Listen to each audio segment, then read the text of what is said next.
Ito ang radyo ng bagong henerasyon. Sumasahimpapawid sa pamamagitan ng internet at live streaming. Radyong pinagkakatiwalaan ng sambayanang Pilipino. Mula noon hanggang ngayon, maghahatid ng pinakasariwang mga balita sa loob at labas ng bansa. Tatalakayin ng mga isyu ng bayan. Magbibigay ng public service at makikipagkwentuhan sa mga sikat. Mula sa puso ng Metro Manila, sumasahimpapawid live ang DZGG, ang radyo ng bagong henerasyon. DZGG is a proud member of the Philippine Online Broadcasters Association.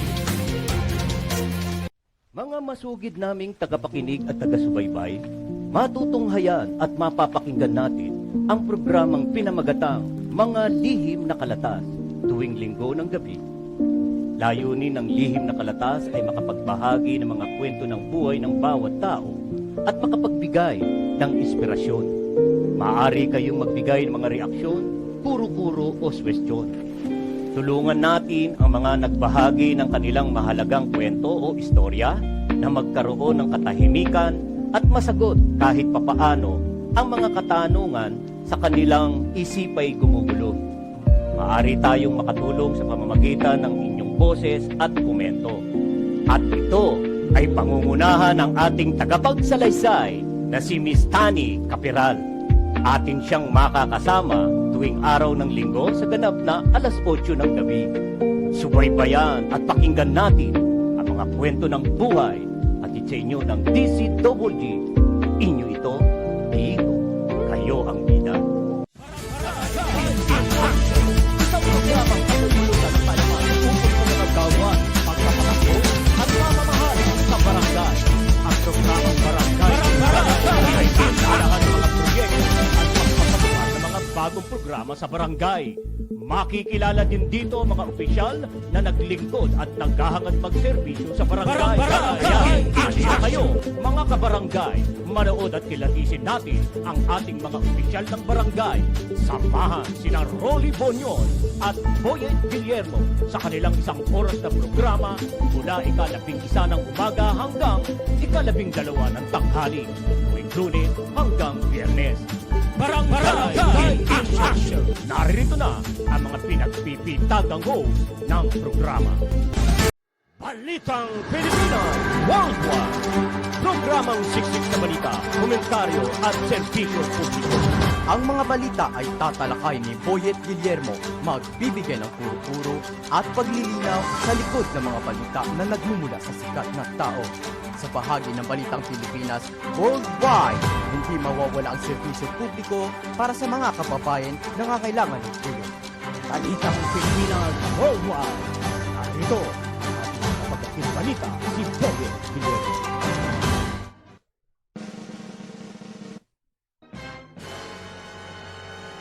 Yes! Hello! Hi! Maganda!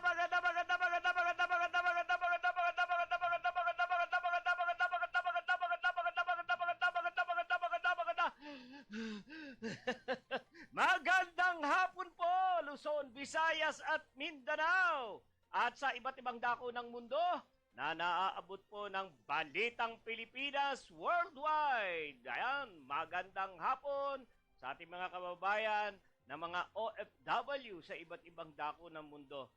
Ayan. Muli po, narito na naman po ang isa na naman po naming paglilingkod sa inyo sa paghahatid po ng ating po mga sariwang balita, impormasyon at serbisyo. Tayo po ay muli ay magsama-sama sa 1 oras ng programang ito. Ano ho? At ako po ay samahan nyo hanggang 6:00 po tayo, tagos po tayo 6:00 ng gabi. Yan, marami po tayo mga pag-uusapan at mga balita. Ano ho? Yan, araw po tayo ngayon ng December 12. Yan, December 12, 2022. Ay, nako. Bilang na lang talaga, ano? Ha? bilang na lang sa mga daliri ang ating pong iniintay-intay lahat, ang araw ng Pasko. Ang araw ng Pasko, ako ay bata pa, minsan sa linang ako ay nagpunta. Ang aginaldo niya'y sa akin ay barya upang ako... Naku, hindi na natin makabisado yung mga ginagamit nating aawitin pag tayo nangangaroling, ano? Oo nga, no? Yung araw ng Pasko na yan, ano? Hindi ko na naririnig. Hindi ko na naririnig yung awitin na yon. Yung araw ng Pasko, ako ay bata pa. Minsan sa ninang ko, ako ay nagpunta. Ang aginado niya sa akin ay barya upang ihulog ko sa aking alkansya. Mano po, ninong. Yun, ganun yan eh. Ay, napaka sarap po talaga na alalahanin, no? Nung tayo'y mga bata pa at nangangaroling. Oo. Naku, kaya lang sa mga panahon yatang ito, nalulungkot ako Kasi natatabunan na yung mga batang pag nangangaroling ang dala lang tambol at kutsara. Tapos palakpak lang, ano? Ay, pumapalakpak. Natatabunan na sila ng mga grupo-grupo. Ngayong grupo-grupo na no? Sumasayaw. Sumasayaw. At ang dami nila, no? Yun, yung mga bata na natatabunan sila. Tangkilikin din naman natin sila, yung mga bata na yon. Mas original yun. Mas original yun. At alam na alam ho ninyo, kayo din, ginawa nyo yan. Di ba't gagawa lang kayo ng tambol sangkatutak na goma yung ginawa nyong tambol. Plastic lang ho yun, plastic labo. Alam niyo yung plastic labo? Isasaklob ho ninyo sa butas na lata. Lata ng gatas, Tapos hihigpitan ng tali ng goma at sangkatutak na goma. Naku, napakaganda na ho na yun. Sikat na tayo nung kapag nakagawa tayo nung mga panahon na yun. At tuk-tuk. Mga ganun lang, no? Tuk-tuk-tuk. Tuk-tuk-tuk. Yung ganun lang Tapos palakpak. Minsan takip ng kardero, meron pang dinadala takip ng kardero. Nauso ang kutsara tinidor. At saka yung mga pinitpit na pinitpit na tanchan. Tanchan no? Yun yung ginagawa nating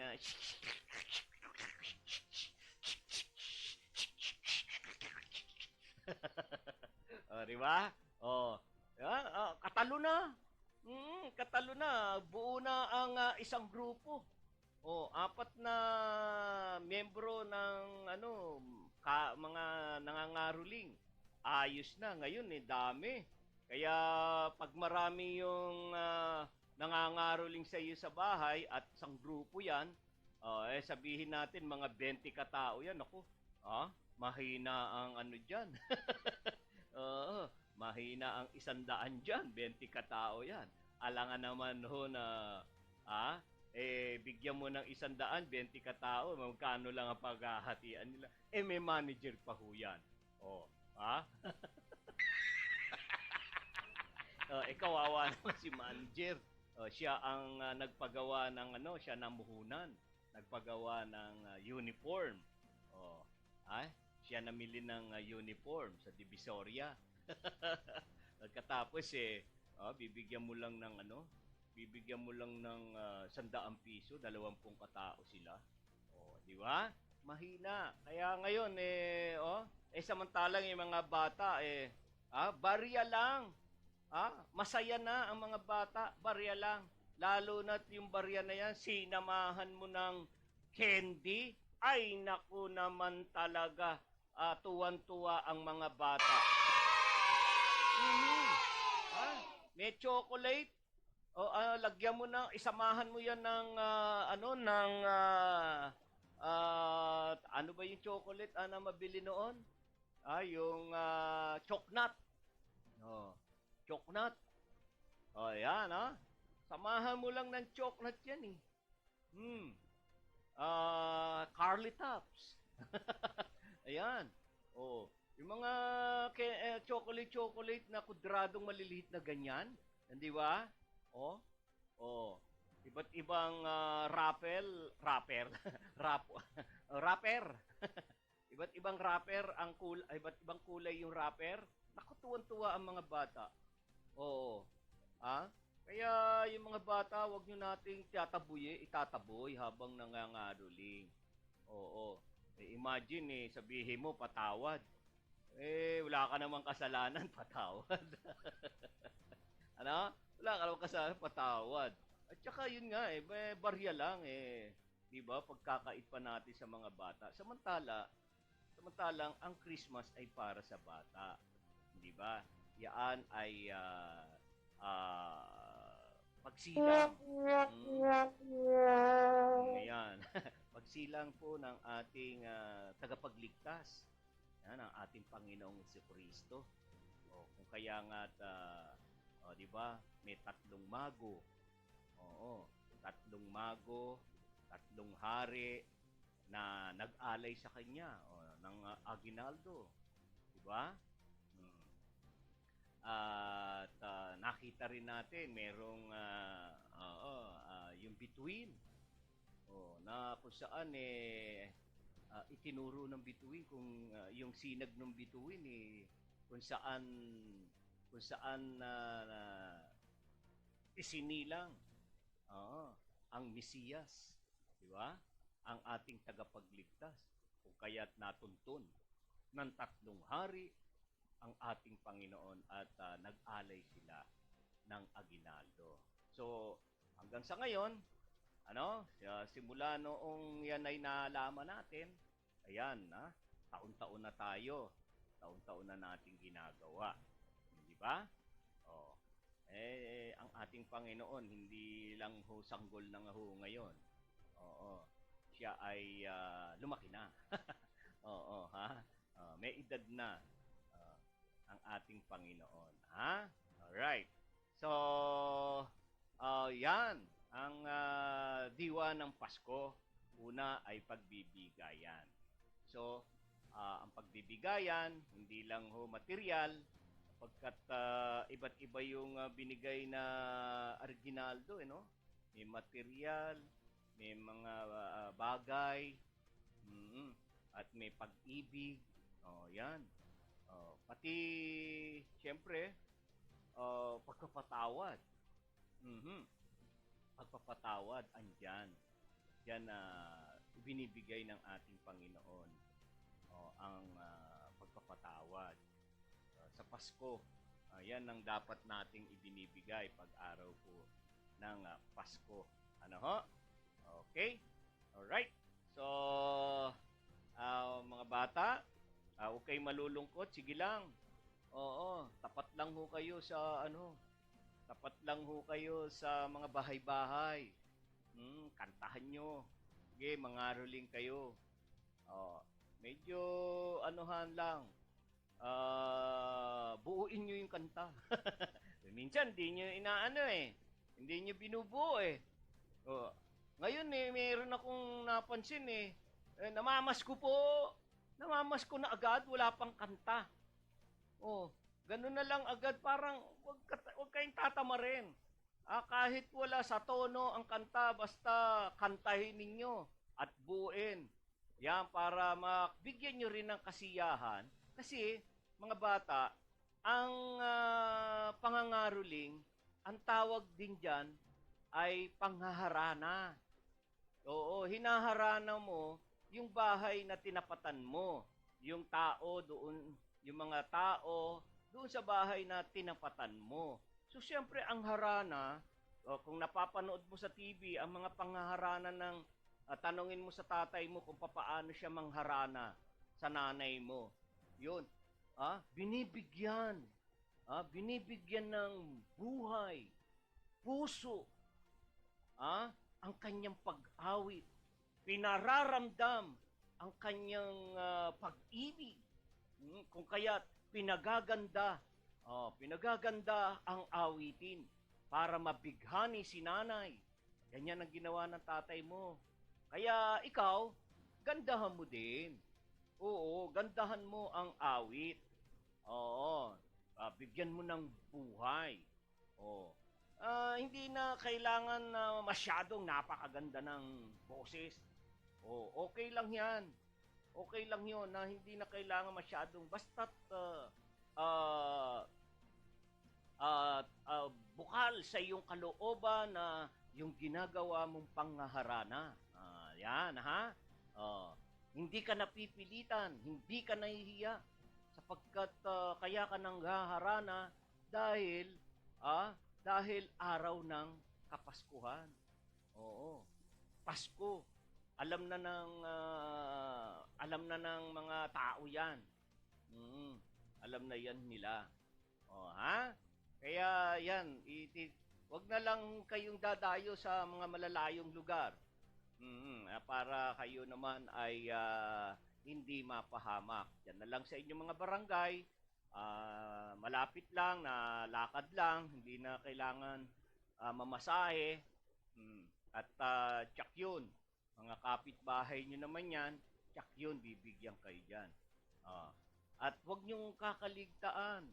Tatapatan ninyo yung maraming ilaw. Pag maraming ilaw, buhay na buhay ang Pasko dyan sa bahay na yan. Kasi talagang pinaghandaan nila ang pagdating at pagsilang ng ating Panginoong Hesukristo. Kaya pinaghandaan, ibig sabihin pinaghandaan nila, handa din sila na magkaloob, magbigay ng aginaldo, lalo na sa inyong mga bata. Kita nyo, alam namin, mahalaga na sa'yo, di ba? 10 piso. Imagine, 5 piso. Lalo na kapag yung 5 piso na yan ay barya, tig-piso, nako, tuwan-tuwa na. Di ba? Tuwan-tuwa na kayo doon. Kaya, yun, ang tip ko sa inyo. Doon kayo tatapat sa nagliliwanag ang bahay sa dami ng ilaw, ng Christmas light at Christmas tree, Christmas decor. Yan. Tsak yun. Baka hindi lang barya. Yung baryang tigbe-20 ang ibigay sa inyo. Kung 5 kayo, di 5 tigbe-20 yan, 100 piso na yan. Di ba? Kung may chocolate pa. Di ba? So, yan. Diyan kayo tatapat, ha? Yung mga bahay na talaga namang ang daming Christmas light sa buong paligid ng kanyang bahay, sa balkonahe, sa bintana, sa trangkahan, sa bakod, di ba? Sa garden, sa garahe. Mag-ingat lang at baka makuryente at natuklap yung wire ng Christmas tree. Ng Christmas light, Ayan. Okay.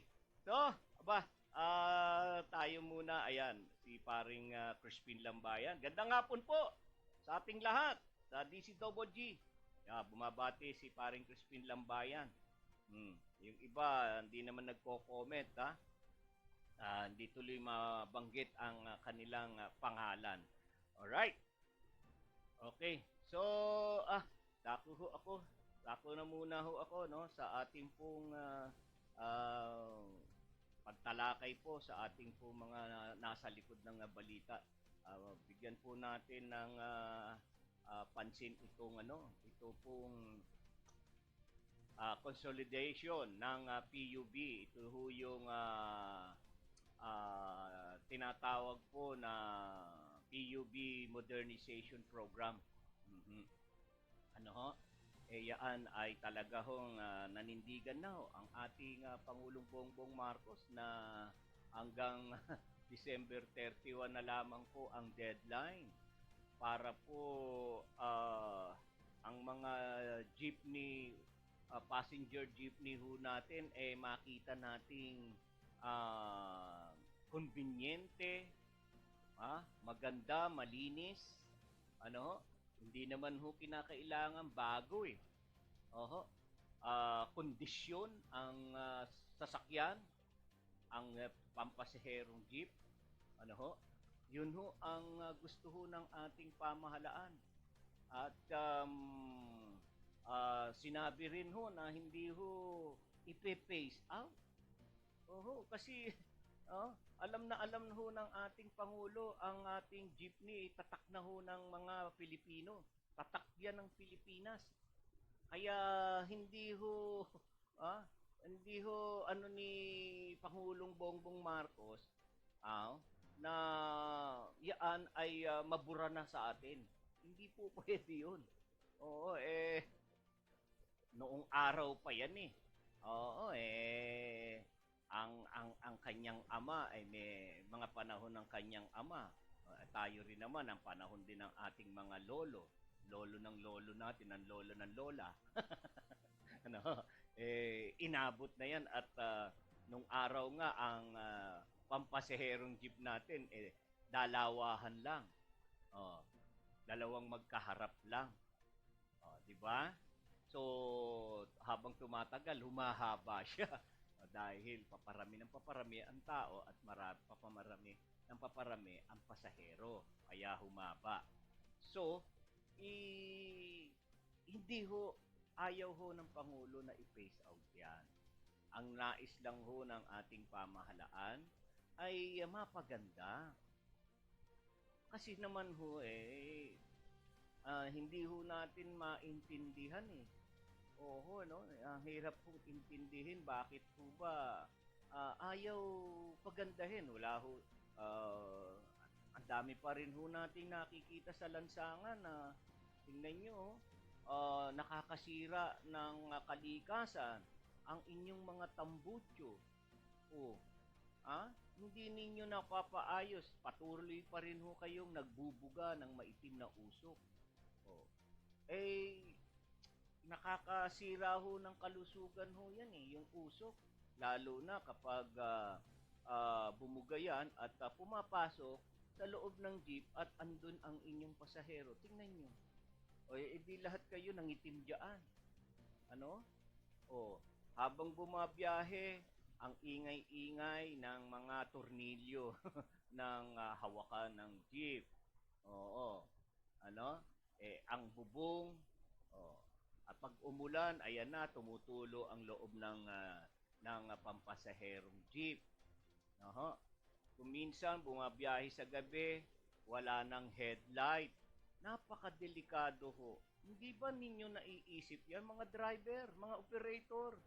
Oo, kasi kung minsan pasada na lang tayo ng pasada. Oo, pasada na lang ho tayo ng pasada. Ang jeep natin, hindi natin inaayos. Delikado ho sa kapwa motorista. Yung pong jeep ninyo na walang headlight, pumapasada na walang headlight, pag hindi ka nakita, tiyak magkakaroon ng disgrasya. Kawawa ang mga pasahero mo. Ikaw lalo, ikaw driver. Yan na nga lang ang pinagkakakitaan mo. Ikaw mapipinsala ka kung ikaw ay magbubuwis ng buhay. Kawawa ang pamilya mo. Diba? Hindi nyo iniisip yun eh. Yung kaligtasan. Kaligtasan ho lahat. Kaligtasan mo, kaligtasan ng pasahero. Sunod ho tayo sa ating pamahalaan. Ang pamahalaan, tingnan nyo po. Kayo po ay binibigyan ng mga subsidiya. Fuel subsidy. At may mga ayuda.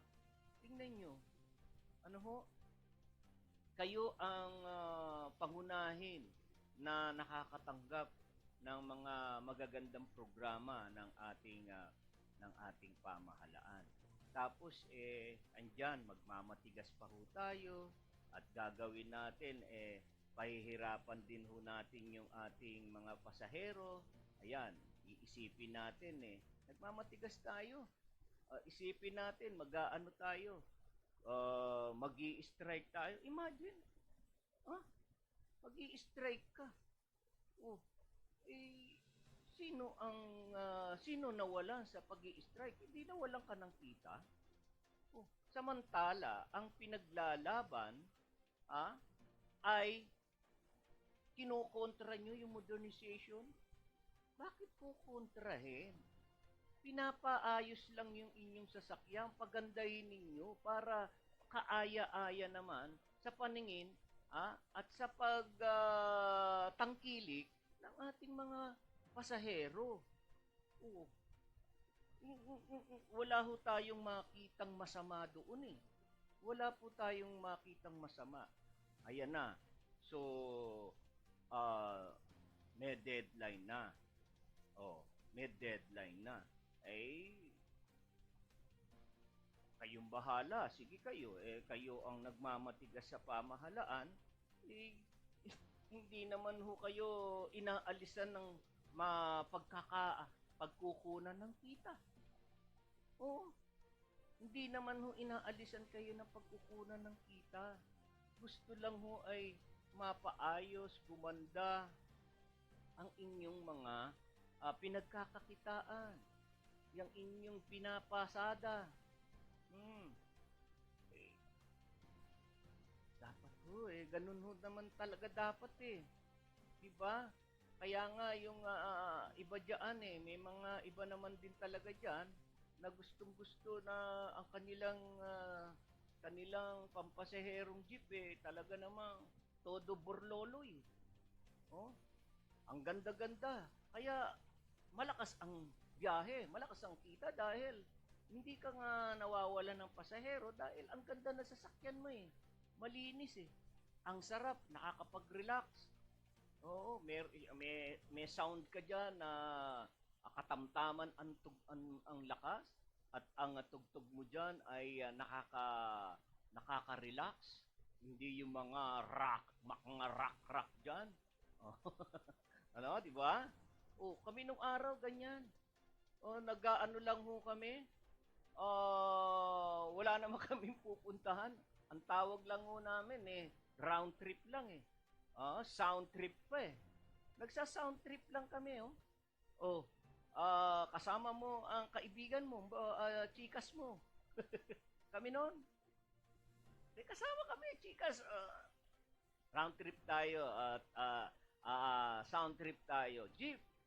Ang jeep, yung kanyang ruta, anuhin lang yun. Iikutan lang yun habang may sound ho siya. Nakakapag-request pa sa driver. Boss, pwede naman yung ganitong tugtugin. Kasama ko Yeah. Di ba? Ganun Ewan, bakit ba sa ngayon nakikita natin parang papangitan. Oo. Hindi natin maintindihan. Sa kabila ng dyan sila kumukuha ng kakakainin, panggastos sa kanilang mga anak na nag-aaral. Ang dami nga sinasabi nyo, dyan nyo napatapos ang inyong mga anak. Nasasabi nyo yung ganyan, di ba? Pero hindi nyo naman napapaganda. Pagandahin. Oo, ayusin. Ayusin ang ating pong mga sasakyan. Kayo ho namang mga nakabili nga ho kayo ng jeep Yung bang pagpakukumpuni at pagpapaganda ng inyong jeep hindi nyo kaya? Imposible po yun. Imposible. Nabili mo nga yung buo ng jeep at kaya ka bumili niyan, sabi mo nga, pampasahero, natural, meron kang naihanda na pang-maintenance niyan. Meron kang nakalaang pera dyan na pang-maintenance para tumagal ang sasakyan, di ba? Ganyan po, di ba? Para manatili na kondisyon ang iyong jeep, tumagal, at mapakinabangan ng matagal. Dahil yan nga lang yung iyong pinagkakakitaan. Kaya hindi ka panipaniwala na hindi kaya. Oo, na hindi kaya na ito, yung inyong mga jeep ay mapaganda ho ninyo. Ma, modern. Wow naman. mm, yung jeep ho naman di ho ba, sa tagal na nga ho ng inyong, sa tagal na nga ho ng pagpapasada ng jeep, sa patagal na ho na tumatakbo yan sa lansangan, kumikita, o imposible nga po na hindi nyo na magastusan. Di ba? Imposible. Diyan nyo nga kinikita eh. Diyan nyo kinukuha ang inyong kakainin. Oho. Kaya ho, imposible. Hindi ho ka paniwala na hindi kayang pagandahin at makasabay sa modernization program ng ating pamahalaan. Kayo nang bahala. Kung gusto ho ninyo, doblehin nyo po yan. Gawin nyo pang ano eh. Ano ho? Siguro lang ho, tayo po, nasanay lang ho na laging ganon, na pasada na lang ng pasada yung sasakyan.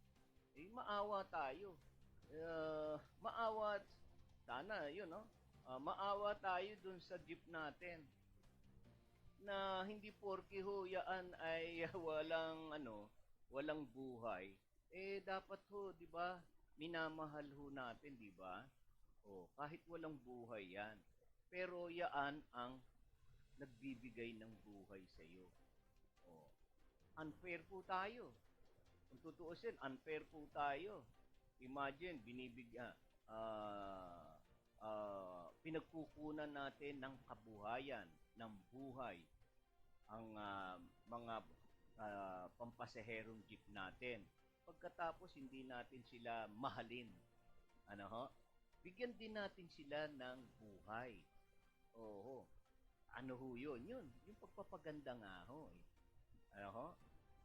Pagpapatatag at pagpapalakas ng kanyang mga piyesa para tumagal ang kanyang buhay. Bigyan ng buhay. Kasi tayo ho ay kanyang binubuhay sa pamagitan ng pagpasada niya sa lansangan at pagpikap. Imagine, isipin na lang ho natin sa araw-araw na maraming sumasakay sa kanya, nabibigatan din ho yan. Napapagod din po yan. Kaya't ang mga piyesa niya nasisira dahil nga araw-araw na siya na ginagamit, pinatatakbo. Kaya nahihirapan din ho siya. Isipin ho natin, itulad na lang ho natin yan. Sa hayop. Sa tao. Itulad natin na siya ay may buhay. Ang kalabaw. Tingnan nyo, di ba, ang kalabaw, kapag napapagod niya, yaan ay uupo at hihiga. At hindi mo siya mapapatayo kahit anong hampas ang gawin mo yan. Dahil pagod na siya na mag-araro. Kaya kinakailangan ng pahinga. Katulad din ho yan ng mga pampasaherong jeep natin. Kailangan ang pahinga, kailangan ang pagkumpuni, kailangan ang pagmamahal sa kanila. Ngayon, nagmatigas po tayo. Ayan. Strike. Nag-i-strike. Sino na apektuhan? Imagine, kayo po ay public utility. Kayo ay mga public servant. Tingnan nyo. Kayo ay tatalikod sa inyong prangkisa. Tatalikuran nyo ang prangkisa. Paano kung kayo ho ay mawalan ng prangkisa? Hindi ho kayo sumunod. At posible mangyari po yan. Yan na rin po ang babala at banta ng LTFRB na tatanggalan kayo ng prangkisa kapag kayo ay hindi sumunod. O, ang prangkisa ay ang gobyerno rin ang nagbibigay. O, at sila din ang babawi niyan tayo, tapos makikipagmatigasan tayo. Oo, makikipagmatigasan. Ha? O, kung minsan sa inyo pong pag i-strike yung mga ayaw na sumama sa inyo at dahil sa pag-i-strike ko ay wala naman din po silang napapala. Oho, ang hirap pong isakripisyo. Oho, ang kumakalam na bituka ng kanilang mga anak o kaya ayaw nilang sumama. Huwag niyo po silang pilitin. Oho, huwag niyo po silang pilitin. Kung kayo ay natitiis ninyo ang kalam ng sikmura ng inyong pamilya, sila hindi. Hindi tayo magkakaparehas. Oo.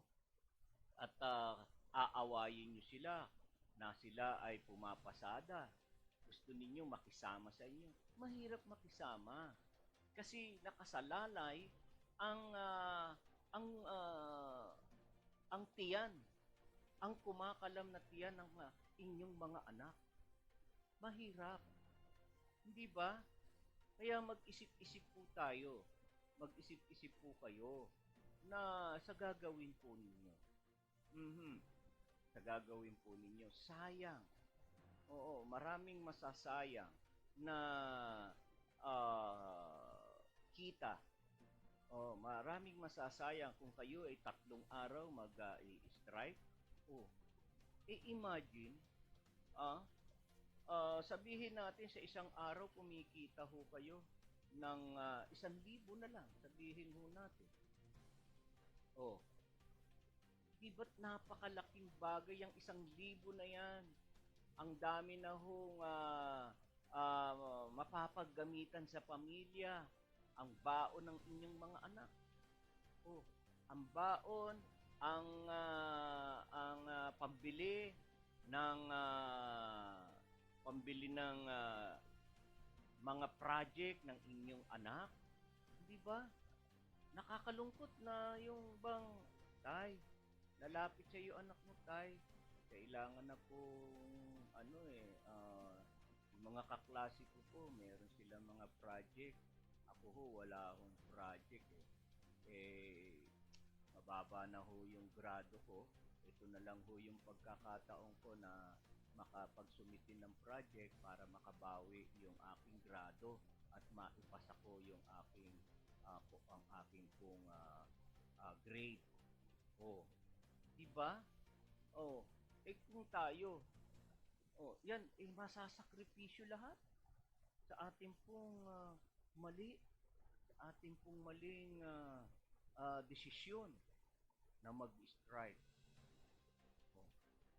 Tayo po dito, ako po dito ay nagpapaalala lamang po at kayo po ay aking binibigyan ng mga punto de vista para mapag-isip-isip po ninyo at yun lamang po ang layunin po natin dito.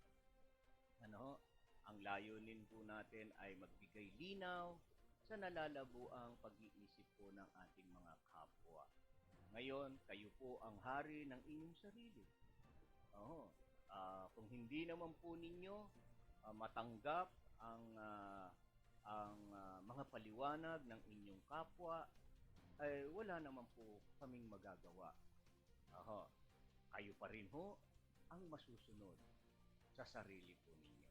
Yun po lamang. Alright. So, tayo po'y bati-bati. Wala po tayong galit-galit. Alright. Okay. Alright. So, tayo po, dako na po tayo sa ating pong ikalawang yugto ng ating pong programa.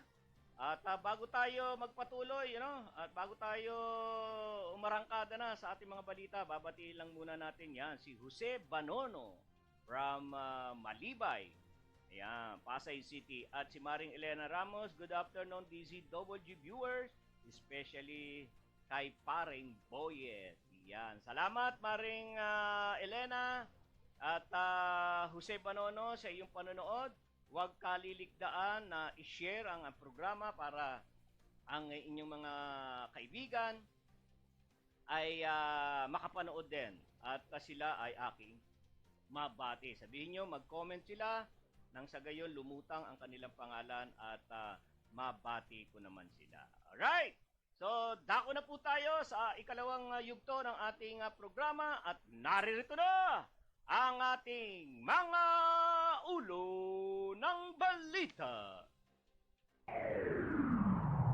14 na bansa nagpahayag ng suporta sa Pilipinas kaugnay sa mapangahas na mga aksyon ng China sa West Philippine Sea. Las Piñas LGU employees nagserbisyo ng mahigit 40 taon, pinarangalan.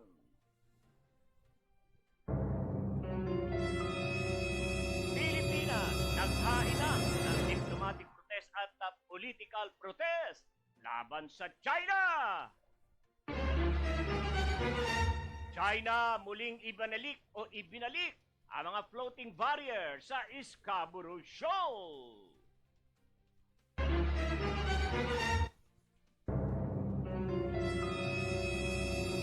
National Security Council itinanggi ang claim ng China.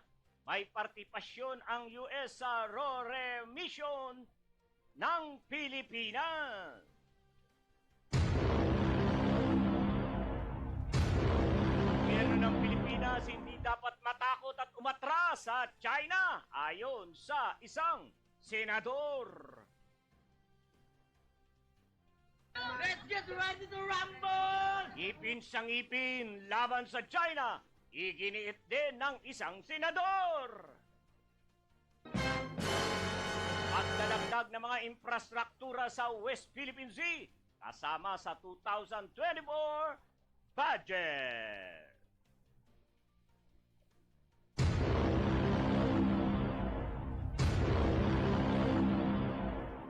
DILG isinusulong na gawing regular ang mga empleyado sa mga barangay. Presyo ng mga agricultural product, walang paggalaw ayon yan sa Department of Agriculture.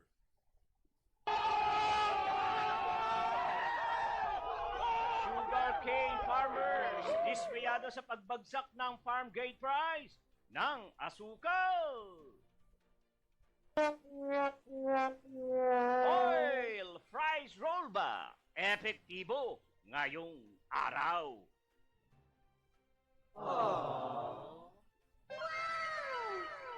Pangulong Bongbong Marcos iginito walang extension ang deadline ng consolidation ng PUB. Piston, desididong ituloy ang 2 araw na transport strike.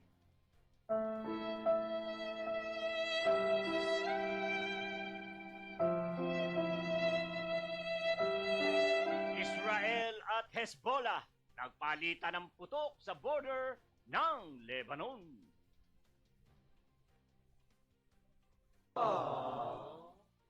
Umani ng suporta ang Pilipinas mula sa iba't ibang bansa patungkol sa pinakahuling panghaharas ng Chinese Coast Guard sa mga barko ng Pilipinas sa West Philippine Sea. Ayon kay DFA spokesperson Assistant Secretary Maria Teresita Daza, 14 na mga bansa ang nagpahayag ng kanilang suporta sa Pilipinas laban sa China sa naturang insidente. Ang mga bansang ito ay ang Australia, Canada, Denmark, European Union, Finland, France, Germany, Ireland, Japan, Republic of Korea, the Netherlands, New Zealand, United Kingdom at United States of America.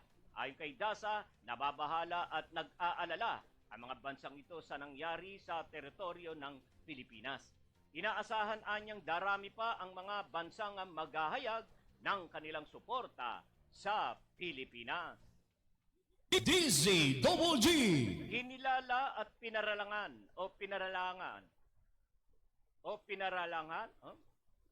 kinilala at pinarangalan ng pamahalang lungsod ng Las Piñas ang mga kawaning nagserbisyo ng mahigit na 40 taon sa ginanap na lingguhang pagtataas ng watawat ng Pilipinas sa Las Piñas City Hall ground nito lamang December 11. Personal at malugod na iginawad ni Vice Mayor April Aguilar ang mga flag of recognition sa mga natatanging empleyado na nagpamalas ng kanilang hindi matatawarang serbisyo at katapatan sa trabaho sa lokal na pamahalaan. Bukod sa parangal, tumanggap din ang mga dedikadong kawani ng mga regalo para sa kanilang mahabang taon sa serbisyo. Nagtapos ang seremonya sa isang malakas na mensahe ng pagkakaisa at dedikasyon, kaalinsabay ng pagdiriwang sa hirap ng trabaho at pangako ng mga taong nagtatrabaho sa Las Piñas City Government. Nagpakita rin ito ng malakas na diwa sa komunidad at karangalan sa lungsod. Samantala, nagatid naman ng kanya kasiyahan sa lahat ang espesyal na pagtatanghal ng mga kawani mula sa Office of the City Prosecutor. DZGG. Naghain ng panibagong diplomatic at political protest ang Pilipinas laban sa magkakasunod na pangharas ng China habang nagsasagawa ng Christmas convoy sa West Philippine Sea. Ayon kay National Security Council Assistant Director General Jonathan Malaya, sa kabila ng mga panghaharang ng Chinese vessel, natuloy pa rin ang misyon ng Pilipinas. Nanindigan naman ang Philippine Coast Guard na wala silang planong gayahin o gantihan ng China sa mga barbaric attack na ginagawa nito sa mga sundalo at mangingisdang Pilipino. Para naman kay Pangulong Ferdinand Marcos Jr. na ang pangharas ng China ay nagpatindi lang sa determinasyon ng mga Pilipino na protektahan ang soberanya at teritoryo sa West Philippine Sea. Samantala, pinatatawag na ng Department of Foreign Affairs ang Chinese Ambassador na si Wang Xinglian matapos ang mga panawagan na ideklara itong person non grata. DZGG. Ibinalik muli ng China ang mga inalis na floating barrier na nakapalibot sa Scarborough Shoal sa West Philippine Sea. Ito ay matapos ang pinakahuling insidente ng pambobomba ng Water Canyon at pagbangga ng Chinese Coast Guard sa barko ng Pilipinas na nagsasagawa ng resupply mission sa mga tropa ng pamahalaan sa BRP Sierra Madre. Mababatid noong Setyembre, pinatanggal na ni Pangulong Ferdinand Marcos Jr.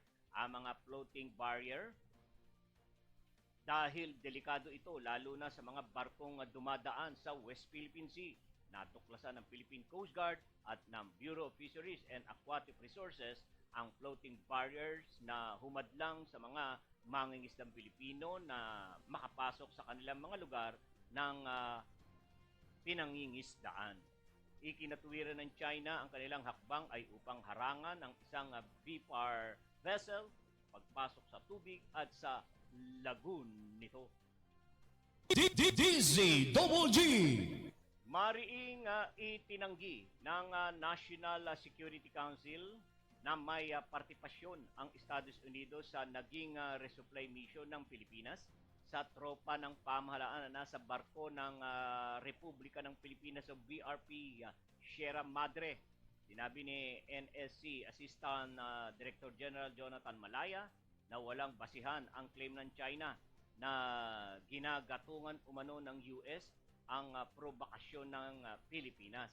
Ani ni Malaya, ang misyon sa Baho de Masinloc ay yung misyon ay solong lakad ng Pilipinas gamit ang barko ng Pilipinas at tropa ng pamahalaan.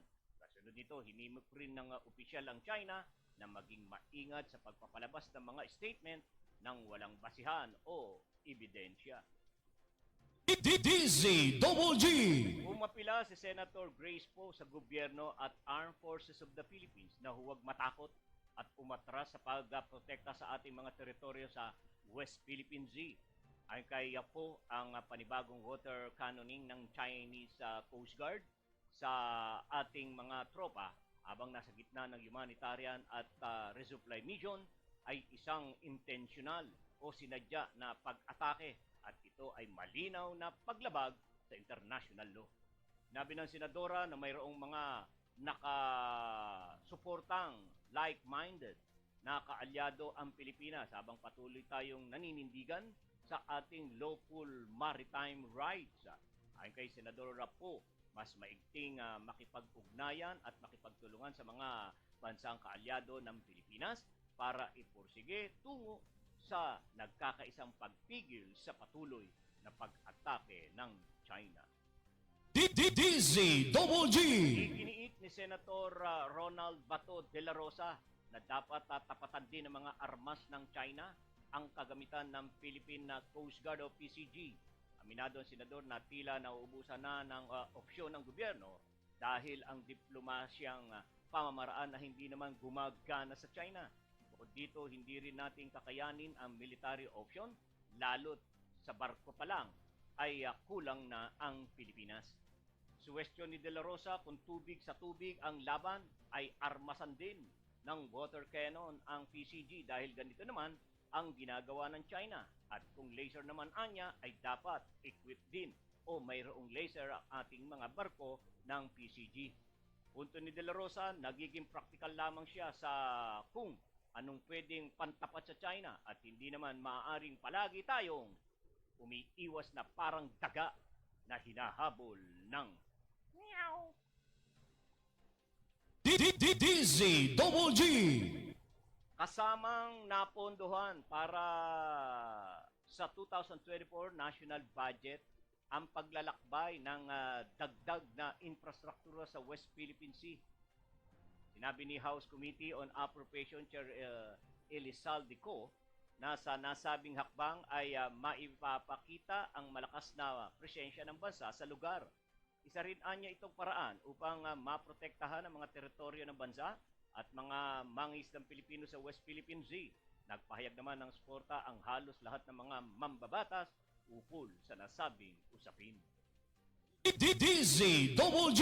Isinusulong ni Department of the Interior and Local Government o DILG Secretary Benhar Abalos ang pagkakaroon ng regular na empleyado sa mga barangay upang matiyak na tuloy-tuloy ang pagbibigay ng serbisyo bagamat nagbabago ang barangay official dahil sa halalan. Sabi ni Abalos na suportado ng DILG ang panukala ng mga mambabatas na gawing mas organisado ang sistema sa pagseserbisyo sa mga barangay sa pamamagitan ng pagbibigay ng serbisyo at incentive sa ilalim ng Magna Carta para sa barangay.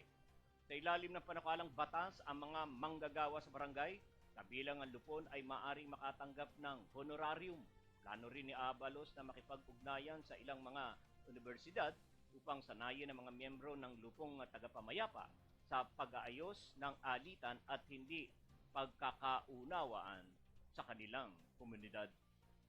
DZGG. Nananatiling walang paggalaw ang presyo ng mga agricultural products sa bansa 2 linggo bago ang Pasko.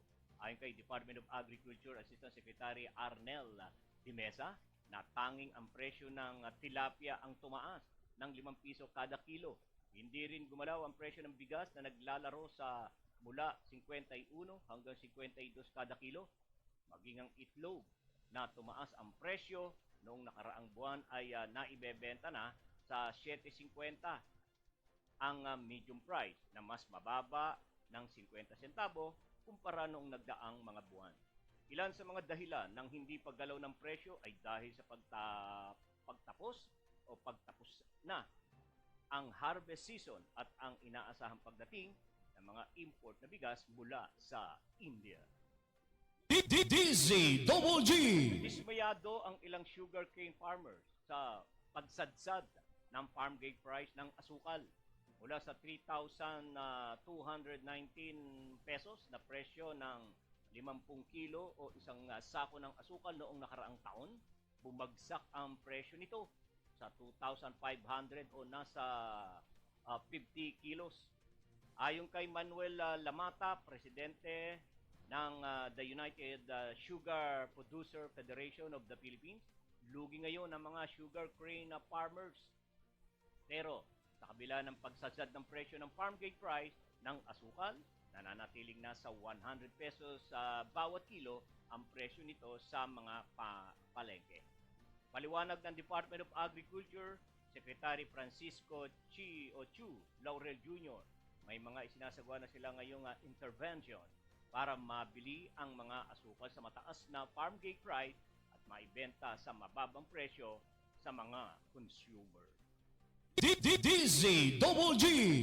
Magkakasabay na nagpatupad ang mga kumpanya ng langis ng bawas sa presyo sa kanilang mga produktong petrolyo. Kaninang umaga ay sinimula na ang ipinatupad na bawas na 160 pesos sa kada kilo o sa kada litro ng gasolina, habang mayroong 1 pesos at 85 centavo kada kilo ng litro ng diesel.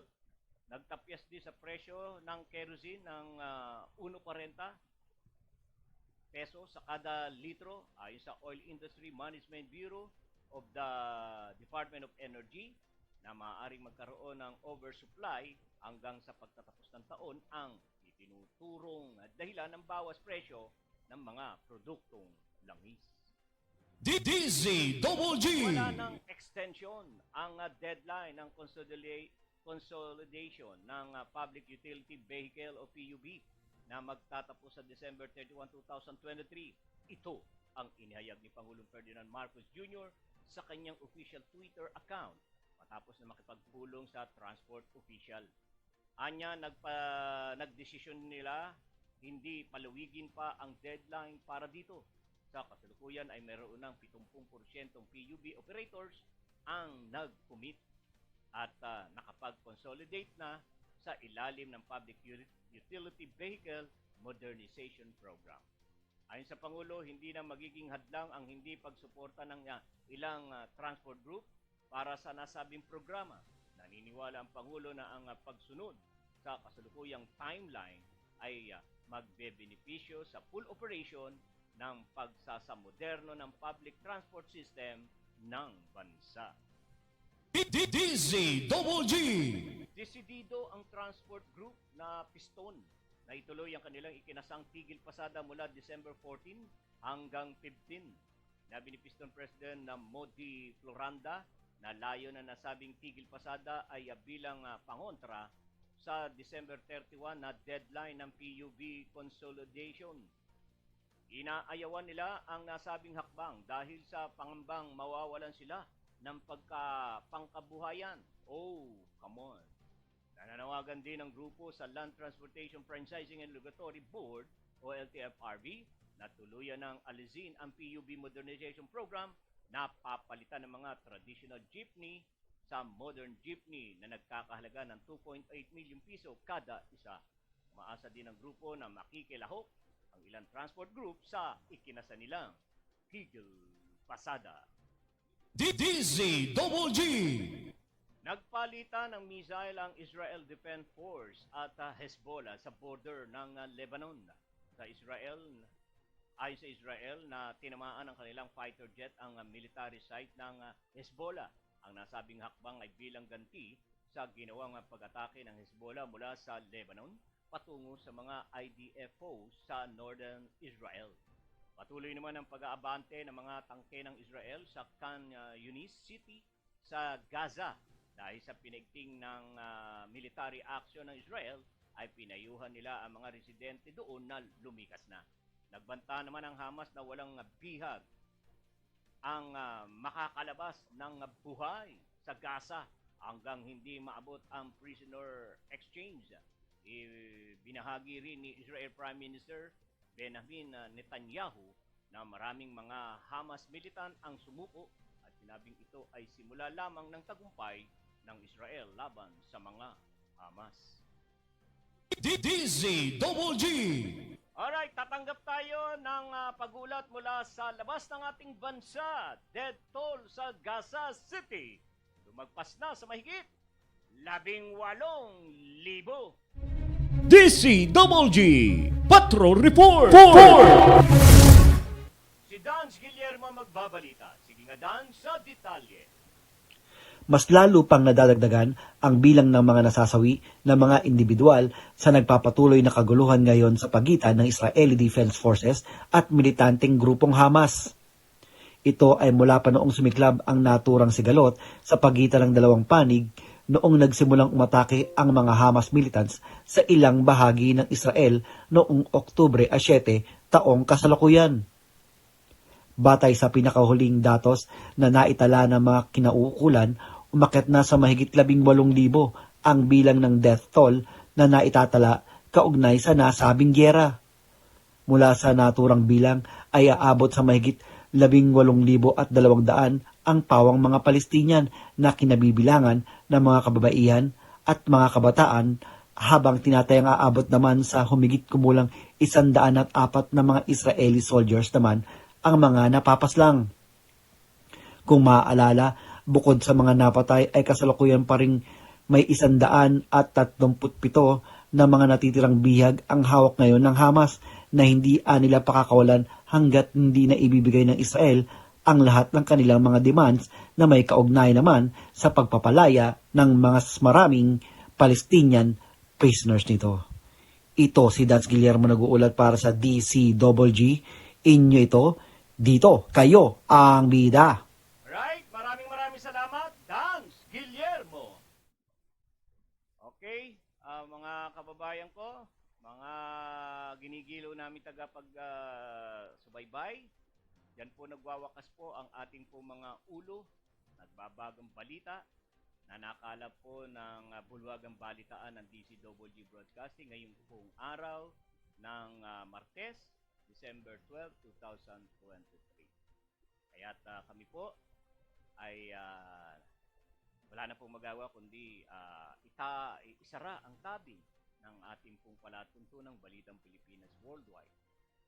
Balit, bagong lahat, siyempre magpapasalamat po ako sa inyo pong patuloy na pagsubaybay sa araw-araw na ating programa. Maraming salamat po sa inyong lahat. At higit sa lahat, sa ating pong Panginoon, tayo po ay nagpapasalamat sa kanya pong patuloy na patnubay, pag-iingat sa Balitang Pilipinas Worldwide, sa DCWG Broadcasting Studio. Higit sa lahat, sa pagkakataon pong pinagkaloob po sa inyong lingkod ng ating Panginoon, na ako po ay makapaglingkod sa sambayan ng Pilipino sa pamamagitan po ng paghatid ng balita, masariwang balita, impormasyon at serbisyo. Lord, maraming salamat po sa inyo, sa inyong tiwala at pagkakataong kaloob na ito sa akin. Sa ngalan po ng aming News Director, Jun Hariol, sa technical side, G. Laureño at John Paul Destura. Ako naman po si Boyd Guillermo, pasamantalang nagpapaalam at nag-aanyaya. Bukas po muli sa ganitong oras, alas 5 hanggang alas 6. Magkita-kita at magkapano-oras natin. Maraming salamat po sa inyong lahat. Magandang gabi. Ilang araw na lang? 13 araw na lang? Pasko na! Yan. Alright. Magandang gabi po sa inyong lahat. Bye! Ang DC... Diyos mabalo sa inyong gabos. Ang DCWG, inyo ito, dito, kayo ang bida. Ito ang radyo ng bagong henerasyon. Sumasahimpapawid sa pamamagitan ng internet at live streaming. Radyong pinagkakatiwalaan ng sambayanang Pilipino. Mula noon hanggang ngayon, maghahatid ng pinakasariwang mga balita sa loob at labas ng bansa. Tatalakayin ng mga isyu ng bayan. Magbibigay ng public service at makikipagkwentuhan sa mga sikat. Mula sa puso ng Metro Manila, sumasahimpapawid live ang DZGG, ang radyo ng bagong henerasyon. DCWG is a proud member of the Philippine Online Broadcasters Association.